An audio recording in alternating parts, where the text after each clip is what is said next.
Class, I am continuing with the digestion in humans. Now, after stomach, the food passes to small intestine. Small intestine is highly coiled and it is 7.5 meter long. It receives secretion from the liver and the pancreas. Beside its wall also secretes juices. The liver is reddish brown gland situated in the upper part of abdomen on the right side. It is the largest gland in the body. Already I told you it is largest gland in the body. Remember, liver is the largest gland in the body. It secretes bile juices that is stored in a sac called gallbladder. The bile plays an important role in digestion of fats. Then pancreas.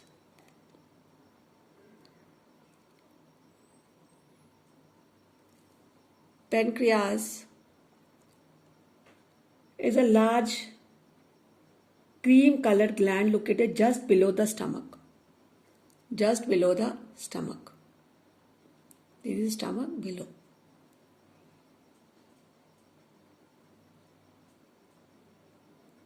The pancreatic juices act on carbohydrates, fats and proteins and changes them into simpler forms. The partly digested food now reaches the lower part of small intestine, where the intestinal juices completes the digestion of all components of food. The carbohydrate gets broken into simpler sugar such as glucose, fats into fatty acids and protein into amino acid. Now absorption in the small intestine. Absorption takes place in the small intestine only. The digested food can now pass into the blood vessels in the wall of intestine. This process is known as absorption. Now the inner walls of small intestine have thousands of finger-like outgrowth. These are known as villi.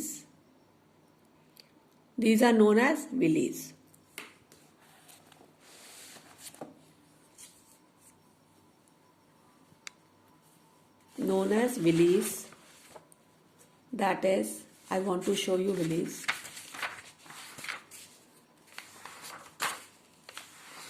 See.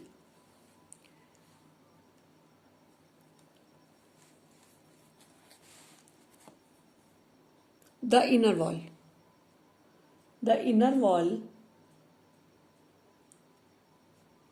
of the small intestine have thousands of finger-like outgrowths.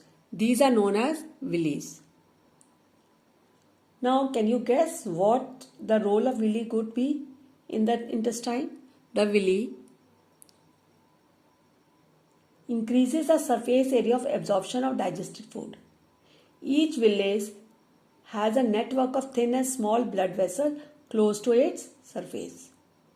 The surface of villi absorbs the digested food material, and that absorbed substance are transported via the blood vessel to different organs of body where they are used to build complex substances such as protein required by the body. And this is known as assimilation. Now again, back to this diagram. In the cells, glucose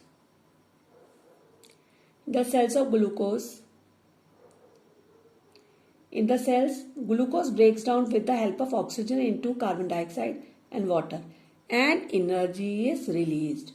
The food that remains undigested and unabsorbed enters into the large intestine. This one.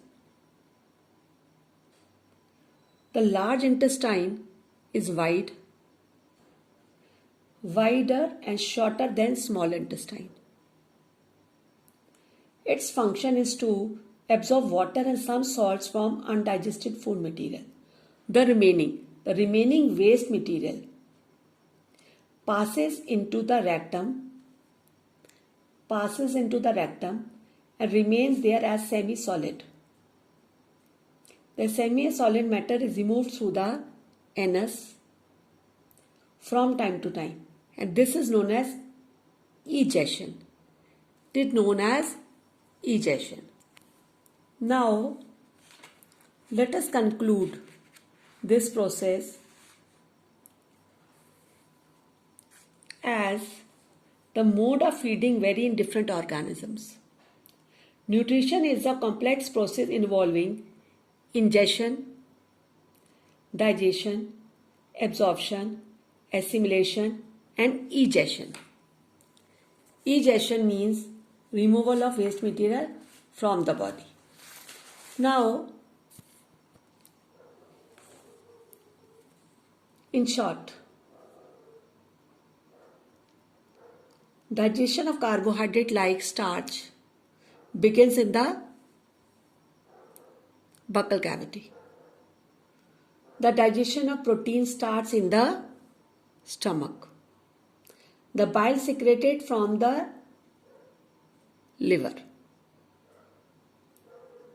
The pancreatic juices from the pancreas. Right?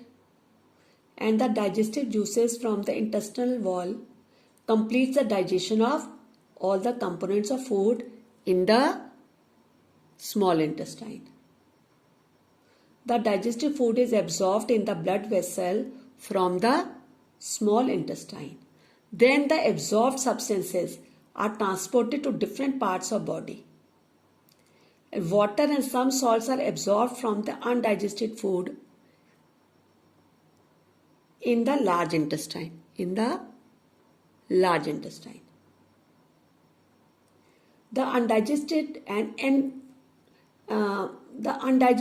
unabsorbed residue are expelled out of the body through the anus. So children, today we have completed human digestive system. Thank you.